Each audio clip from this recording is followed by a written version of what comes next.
Good morning, welcome to news analysis. నేను జ్యోత్స్న. డిస్కషన్లోకి వెళ్లే కన్నా ముందు వివిధ పత్రికల్లో వచ్చిన వార్తా కథనాలను ఒకసారి చూద్దాం. తెలంగాణ వార్తా పేపర్స్ చూసినట్లయితే ముందుగా ఈనాడు. ఇక్కడ బ్యానర్ ఐటంగా నిన్న సీఎం ప్రెస్ మీట్ కు సంబంధించి వార్తను హైలైట్ చేస్తూ ముఖ్యంగా ప్రెస్ మీట్ లో సంక్రాంతి తర్వాత రైతు భరోసా అందిస్తాము అని చెప్పేసి సీఎం అన్నారు. సన్నాలకు 500 బోనస్ కొనసాగుతుంది అన్నారు. ముఖ్యమంత్రి రేవంత్ రెడ్డి హామీ. తెలంగాణ సోనా, బీపీటీ, హెచ్ఎంటీ వంటి రకాలు పండించాలని రైతులను విజ్ఞప్తి చేశారు. 2 లక్షల వరకు రుణమాఫీ 100% పూర్తయినట్లు స్పష్టం చేశారు సీఎం రేవంత్ రెడ్డి. ప్రజలకు కాంగ్రెస్ వెన్నుపోటు అని చెప్పేసి కేంద్ర మంత్రి కిషన్ రెడ్డి అంటున్నారు. హామీల అమలులో ఆ పార్టీ విఫలమైంది. బీఆర్ఎస్ కాంగ్రెస్ దొందే. 100 రోజుల్లో నెరవేరుస్తామన్న 6 గ్యారంటీలు గాలికి. కిషన్ రెడ్డి ధ్వజం. రాష్ట్ర ప్రభుత్వ ఏడాది పాలన వైఫల్యాలు, charge sheet release. Next Andhra Jyothi.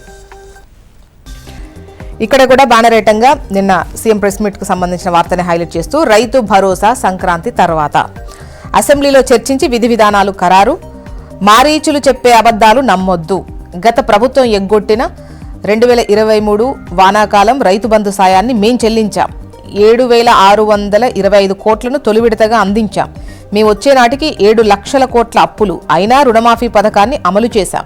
4 విడతల్లో 20,616.89 కోట్లు మాఫీ. బీఆర్ఎస్ చేసింది కేవలం 3,331 కోట్లే. సన్న ధాన్యానికి వచ్చే సీజన్లోనూ బోనస్. రైతులు హెచ్ఎంటీ, తెలంగాణ సోనా, బీపీటీ రకం సన్నాలను సాగు చేయాలి అని విజ్ఞప్తి చేస్తున్న సీఎం రేవంత్ రెడ్డి. నెత్తురోడిన అడవి. ఏటూరు నాగరంలో 7 మావోయిస్టుల కాల్చివేత. ఆదివారం తెల్లవారుజామున ఎన్కౌంటర్. లగచెర్ల పారిశ్రామిక పార్కుపై సర్కారు దూకుడు. తాజాగా మరో నోటిఫికేషన్ జారీ. లగచెర్ల, హకీంపేట గ్రామాల పరిధిలో 643 ఎకరాలు సేకరణ. నెక్స్ట్ నమస్తే తెలంగాణ. మళ్లీ ఆత్మహత్యల తెలంగాణ అంటూ ఏడాది బర్బాది, ఏడాదంతా గుండెకోత. రాలిన ఆశలు, కూలిన ఇండ్లు. సబ్బండ వర్గాలకు మిగిలింది వేదనే. నిరుద్యోగుల నుంచి గురుకుల విద్యార్థుల వరకు, హైడ్రా బాధితుల నుంచి ఆటో డ్రైవర్ల వరకు. ఏడాదిలోనే సమైక్య పాలన నాటి పరిస్థితులు. అప్పుల పాలైన సాగు. సర్కారు సాయం అందక ప్రాణాలు తీసుకున్న రైతులు. ప్రభుత్వ ఆర్డర్లు లేక నేతన్నలకు ఉరికొయ్యలుగా మారుతున్న మగ్గాలు. ఉచిత బస్సు ప్రయాణంతో ఉపాధి కోల్పోయిన ఆటో డ్రైవర్ల బలవన్మరణం. విద్యార్థులు పిట్టల్లా రాలుతున్నా పట్టని ప్రభుత్వం అంటూ వార్తనిస్తూ మళ్లీ ఆత్మహత్యల తెలంగాణ. ప్రజలు బేజార్, పాలన బేకారన్న హరీష్ రావు మాటలను ఇక్కడ హైలైట్ చేస్తూ ఈ కథనాన్ని ఇచ్చారు. వివిధ వర్గాల్లో నమోదైన మరణాలు ఈ విధంగా ఉన్నాయంటూ అన్నదాతలు, విద్యార్థులు, చేనేత కార్మికులు, ఆటో డ్రైవర్లు, మాజీ సర్పంచులు. ఇక సూదిమొనంత భూమి కూడా ఇయ్యం, మమ్మల్ని సంపినా సరే జాగను ఇడిసిపెట్టాం, తెగేసి చెబుతున్న లగచెర్ల గిరిజన కుటుంబాలు. నెక్స్ట్ వెలుగు. రాష్ట్రంపై తుఫాన్ ఎఫెక్ట్. రోజంతా మబ్బులు, పలుచోట్ల వర్షాలు. 10 జిల్లాలకు ఎల్లో అలర్ట్. ఫెయింజల్ తుఫాన్ ప్రభావంతో రాష్ట్రంలో వాతావరణం మారింది. ఉత్తరాదితో పాటు దక్షిణాదిలోని పలు జిల్లాలను మబ్బులు కమ్మేశాయి. రాష్ట్రంలో పలుచోట్ల నిన్న ఉదయం నుంచే చిరుజల్లులు కురిశాయి. నల్లగొండ, సూర్యాపేట, ఖమ్మం, మహబూబాబాద్, భద్రాద్రి కొత్తగూడెం, హైదరాబాద్లో తేలికపాటి నుంచి మోస్తారు వర్షాలు పడ్డాయి. సంక్రాంతి తర్వాత రైతు భరోసా అంటున్నారు సీఎం రేవంత్ రెడ్డి. ఇక దళితులను విభజిస్తే సహించేది లేదు. క్రిమిలేయర్ పేరు చెప్పి రిజర్వేషన్లు ఎత్తేస్తే ఊరుకోం. సింహగర్జన వేదికగా మాలల హెచ్చరిక. మాపై దుష్ప్రచారాన్ని ఎండగడతాం. దళితుల చైతన్యాన్ని దెబ్బతీసేందుకు బీజేపీ కుట్రలు.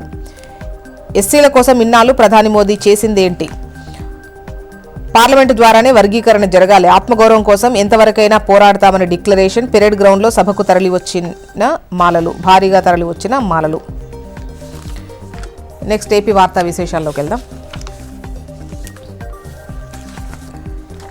అరవిందో ఇచ్చాకే అక్రమ రవాణా అంటూ కాకినాడ పోర్టులో 41.12% వాటా కట్టబెట్టిన జగన్.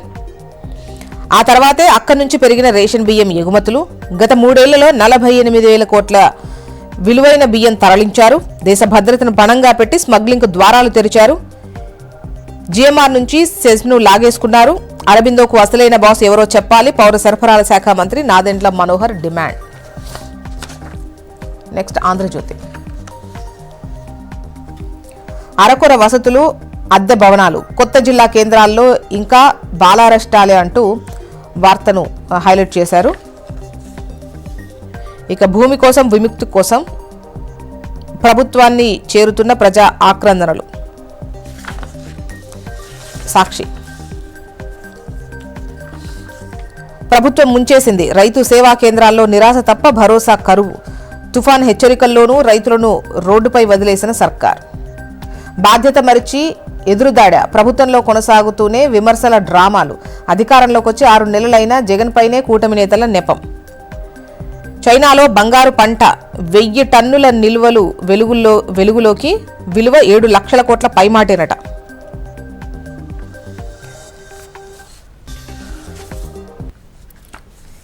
ఇవి ఇవాళ వివిధ పత్రికల్లో వచ్చినటువంటి వార్తా కథనాలు. ఇప్పుడు ఒక చిన్న బ్రేక్ తీసుకుందాం. బ్రేక్ తర్వాత డిస్కషన్లోకి వెళ్దాం. Stay tune.